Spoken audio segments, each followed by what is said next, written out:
សួស្តីបងប្អូនអរគ្នានៅក្នុងវីដេអូនេះខ្ញុំបង្ហាញបងប្អូនអរគ្នាពីរបៀបក្នុងការដំឡើងជាមួយនឹង Windows នៅលើ Ubuntu server នៅក្នុង data នៅក្នុង Digital Ocean បងប្អូនអរគ្នាអូខេអញ្ចឹងតោះយើងទៅធ្វើទាំងអស់គ្នា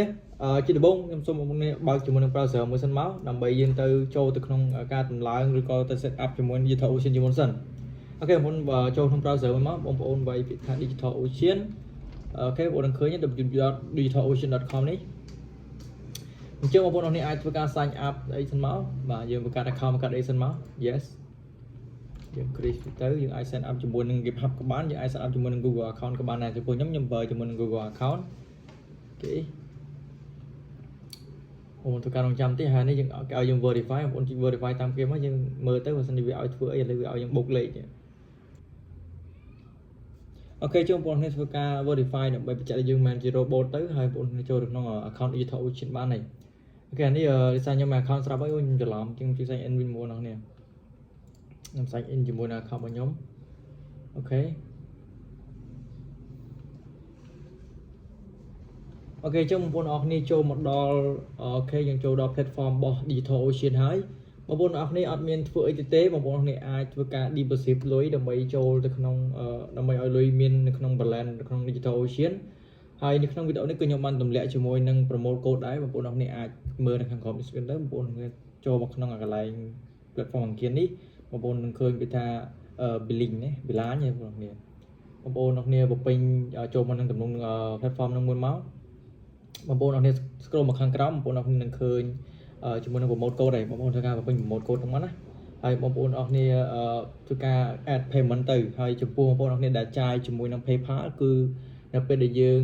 add payment គឺចំណាយ$5បងប្អូនហើយកុំឆ្ងល់ថាហេតុអីមកពេលដាក់ទៅកាត់លុយហើយខ្ញុំកំពុងតែរកវិសាស្ត្រដកលុយជាអត់បានទេបងប្អូនគ្នាអត់ដឹងថាដកលុយតាមណាទេប៉ុន្តែដឹងថាដល់ពេលចំណាយ$5ក៏ប៉ុន្តែបងប្អូនអរគ្នាប្រើកូដ revenue នេះគាត់មិន2209បងប្អូនគ្នានៅខាងក្រោមហ្នឹងបងប្អូនអ្នកអាចមើលបានកូដហ្នឹងគឺបងប្អូនអ្នកអាចទទួលបានជាមួយនឹង credit $200ហើយនឹងប្រើប្រាស់រយៈពេល60ថ្ងៃឬក៏2ខែអញ្ចឹងបងប្អូនអ្នកចំណាយតែ$5ក្នុងការ add card ទេតែបងប្អូនអ្នកអាចប្រើប្រាស់បានរហូតដល់2ខែហើយបងប្អូនអ្នកអាច drop clip ជាមួយនឹង server ចំនួន3អូខេតើបងប្អូនអ្នកកុំឲ្យខាតពេលវេលាយូរអញ្ចឹងខ្ញុំទៅបង្ហាញបងប្អូនអ្នកពីរបៀបក្នុងការដំឡើងឬក៏ set up Windows នៅឬក៏យើងទទួលបានជាមួយនឹង RDP នៅក្នុង Digital Ocean តែម្ដងមានថាយើងយក server Digital Ocean ដើម្បី run Windows អញ្ចឹងណាអូខេអញ្ចឹងខ្ញុំសុំដូរសិនដោយសារនេះ account នេះខ្ញុំអត់មានលុយទេអញ្ចឹងខ្ញុំសុំដូរទៅ account របស់ខ្ញុំផ្ទាល់វិញអូខេមុនពេលរងចាំបន្តិចអូខេបងប្អូនអរគ្នាឥឡូវខ្ញុំចូលមកដល់ជាមួយនឹង account របស់ខ្ញុំហើយដែលមានបងប្អូនអ្នកអាចចូលមើលបានបន្លាញខ្ញុំបាន connect ជាមួយនឹង PayPal អូខេនេះបងប្អូនអរគ្នាចំនួនទឹកប្រាក់ខ្ញុំបាន deposit ចូលខ្ញុំមាន$5ហើយជាមួយនឹង credit របស់ខ្ញុំគឺ$200ដែលខ្ញុំប្រើប្រាស់ជាមួយនឹងនេះបងប្អូនអរគ្នា Reverie New 2209រយៈពេល60ថ្ងៃ expiration អូខេអញ្ចឹងខ្ញុំមាន credit របស់ខ្ញុំនៅក្នុង account គឺខ្ញុំមាន$200អូខេបងប្អូនអរគ្នាអញ្ចឹងបងប្អូនអរគ្នាអាចធ្វើការ drop បាទ drop clip plan យើងបានហើយបងប្អូនអរគ្នាចុចកន្លែង create នេះមកអូខេឬក៏ចូលកន្លែង project នេះក៏បានដែរអញ្ចឹងដោយសារតែ Digital Ocean គឺវាឲ្យយើង drop plan តែ3 server ទេអញ្ចឹងខ្ញុំធ្វើការទៅលុប server ខ្ញុំមួយចោលសិនដើម្បីបង្ហាញបងប្អូនអរគ្នាអូខេបងប្អូនធ្វើការ delete បានជោគជ័យហើយអញ្ចឹងខ្ញុំធ្វើការបង្កើតជាមួយនឹង server ថ្មីអញ្ចឹងមកដល់ចំណុចនេះបងប្អូនទាំងអស់គ្នាធ្វើតាមខ្ញុំដោយសារតែបងប្អូននេះអត់មានអីទេចំពោះខ្ញុំមាន2 server នេះដោយសារខ្ញុំបានបង្កើតហើយអញ្ចឹងបងប្អូននេះចូលមកគឺថ្មីចែអញ្ចឹងកន្លែងនេះគឺបងប្អូននេះអាចធ្វើតាមខ្ញុំទាំងអស់តែម្ដងទៅដើម្បីងាយស្រួលអញ្ចឹងណាអូខេបងប្អូនទាំងអស់គ្នាជាដំបូងបងប្អូនចូលមើលពាក្យខាងលើនោះបន្ទាប់បងប្អូនមាន credit ហើយណាអូខេបងប្អូនអរគ្នាចូលមកកន្លែង create នេះបងប្អូនចុចពាក្យថានេះ drop plot ឬក៏គេហៅថា create cloud server អូខេបងប្អូនចេះអាហ្នឹងមកមុនធ្វើការរងចាំបន្តិចវាចាយពេលទៅលើអ៊ីនធឺណិតឬក៏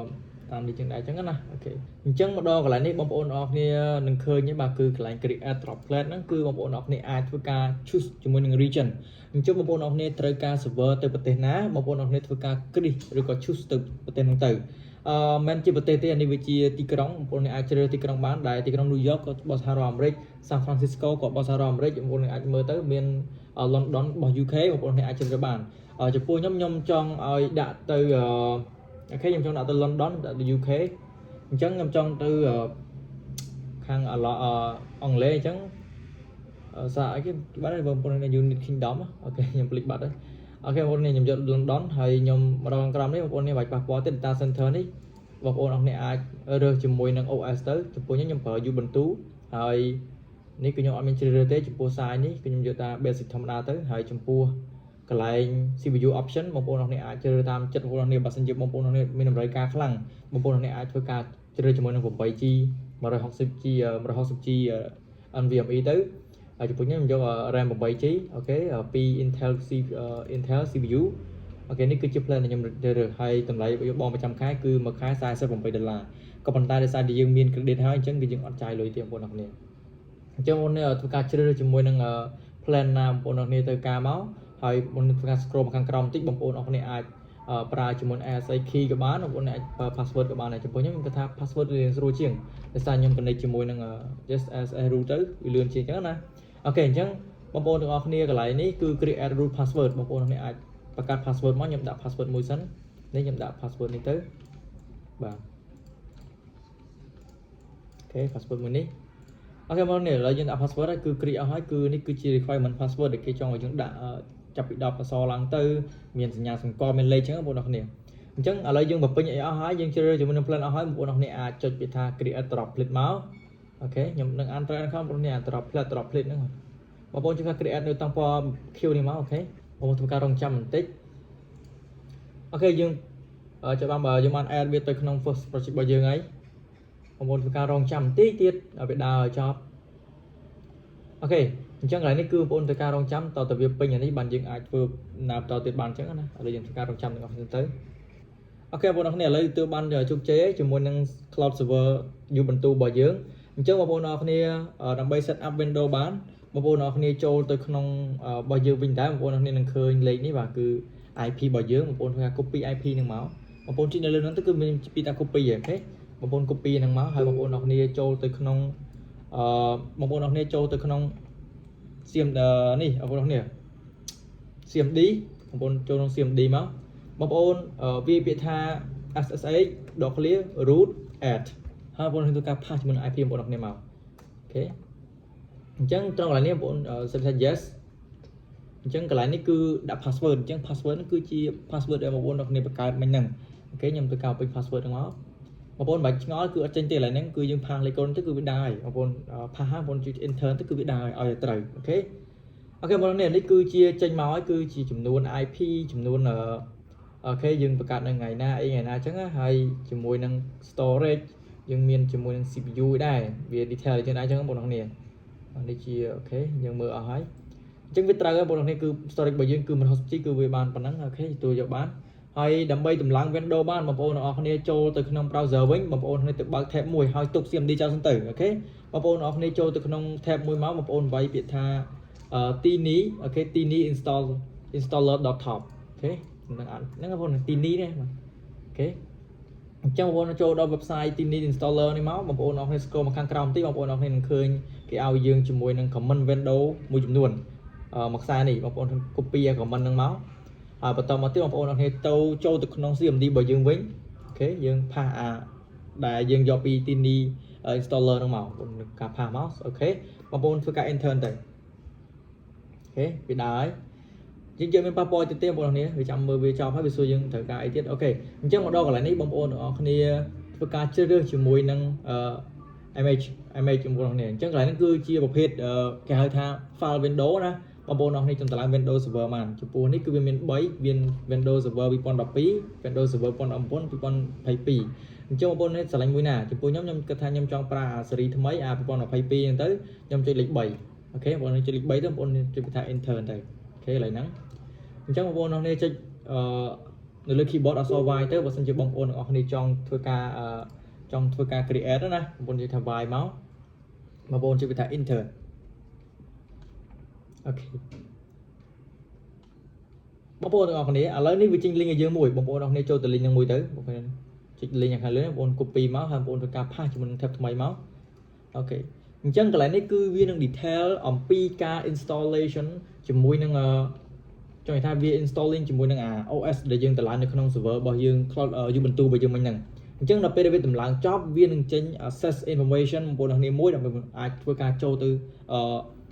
នេះបានចូលទៅក្នុង Windows របស់នេះបានអញ្ចឹងបងប្អូនធ្វើការរងចាំរហូតដល់វាពេញដោយសារតែយើង OS យើងវា 11G ដែរអញ្ចឹងវាត្រូវការ download ហើយ install វាពេញបងប្អូនអាចធ្វើការតឡើងបានហើយឥឡូវយើងធ្វើការរងចាំទាំងអស់គ្នាវាត្រូវចាយពេល20នាទីណាចំពោះរបស់ខ្ញុំនេះអូខេបងប្អូនឥឡូវធ្វើការកាត់វីដេអូសិនដើម្បីកុំឲ្យបងប្អូនមើលវែងឆ្ងាយអញ្ចឹងណាឥឡូវវាធ្វើការ installing បានជោគជ័យហើយវាធ្វើការ config ផ្សេងទៀតហើយវានឹងផ្ដល់ជូនឲ្យយើងជាមួយនឹងIP ហើយជាមួយនឹង password ឲ្យយើងដើម្បីចូលបានអូខេបងប្អូនធ្វើការរងចាំបន្តិចទៀតវាកំពុងតែធ្វើការ install ផ្សេងចូលនៅក្នុង Windows របស់យើងណាអូខេអញ្ចឹងបងប្អូនធ្វើការរងចាំវាពេញដល់ដាននេះមកទើបយើងអាចប្រើប្រាស់បានអញ្ចឹងណាអូខេបងប្អូនគ្នាឥឡូវធ្វើការយើងធ្វើការ install យើងធ្វើការ download នេះដានអស់ហើយអញ្ចឹងបងប្អូនគ្នាធ្វើការចូលទៅក្នុង PC របស់គ្នាបងប្អូនគ្នាអញ្ចឹងបងប្អូនគ្នា copy ឬក៏ download នេះក៏បានដែរបងប្អូនជួយថា download remove desktop file នេះមកអូខេបងប្អូនចុចលើម្ដងនោះមកអញ្ចឹងវាឲ្យ file យើងមួយបងប្អូនចុចលើ file rdp ហ្នឹងមកបងប្អូនចុចវាថា connect អូខេអញ្ចឹងកន្លែងនេះបងប្អូនធ្វើការបំពេញ password អញ្ចឹង password នេះគឺនៅក្នុងwebsite នេះគឺវាប្រាប់យើង copy password ហ្នឹងមក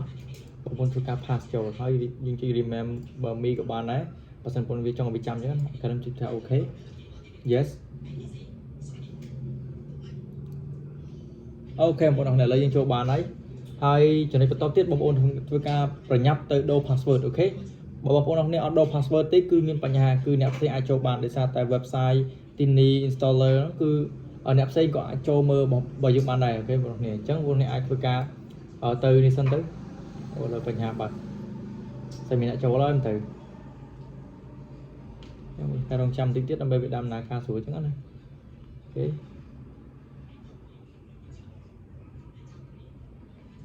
អូខេចូលបានហើយអញ្ចឹងបងប្អូនធ្វើការប្រញាប់ទៀតបងប្អូនអាចចូលទៅក្នុងកន្លែង Windows នេះបាទហើយយើងចូលកន្លែង setting ហើយយើងរកមើលកន្លែងដូរ password ចឹងទៅដើម្បីកុំឲ្យគេចូលអញ្ចឹងណាបងប្អូនគ្នាបាទ password យើង change password មកហើយអានេះគឺជា password របស់យើងមិញយើង change យើងចូល password ដែលយើង copy មិញហ្នឹងមកអានេះ password ថ្មីអូខេបាទយើងដាក់របស់យើងបងប្អូនគ្នាដាក់ password យើងថ្មីមកបាទលើក្រុមដូចគ្នាហានេះយើងដាក់វាយដាក់ចោលទៅហ្នឹងអីទេហើយយើងហានិចមកហើយយើង finish អូខេមកនេះអញ្ចឹង password យើងបានដូរជោគជ័យអញ្ចឹងអ្នកផ្សេងគឺចូលយើងអត់បានទេតើតែមាន password របស់យើងមិញហ្នឹងគឺអាចចូលបានអញ្ចឹងបងប្អូនគ្នាឥឡូវយើងទៅធ្វើការតេស្ត IP ជាមួយ test speed អស់គ្នាបងប្អូនគ្នាយើងចូលទៅក្នុង browser មួយមកអូខេបងប្អូនអរគ្នាអាចធ្វើការរងចាំបន្តិចទៀត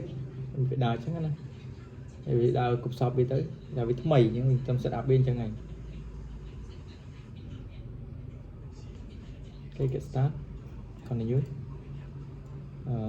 continue start by out នេះអូខេបងប្អូនឥឡូវបងប្អូនធ្វើការ test IP ខ្ញុំ test speed សិនបាទ test speed test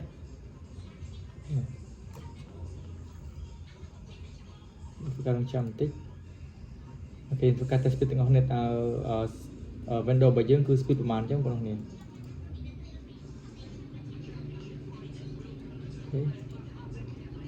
អូខេបងប្អូន speed ចូលប្រហែលជា 1G ហ៎បាទ speed ចូល 1G ហីអូខេក្បាល 1G អូខេហើយមើល speed បានហើយយើងមើល speed upload speed download មកតើបានប្រហែលអញ្ចឹងបងប្អូន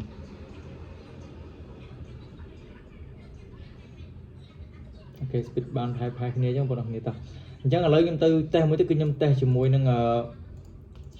IP អូខេខ្ញុំដាក់ what is my IP ចូលក្នុង what is my IP សិនយើងចូលមើលតើ IP ហ្នឹងនៅណាចឹងបងប្អូន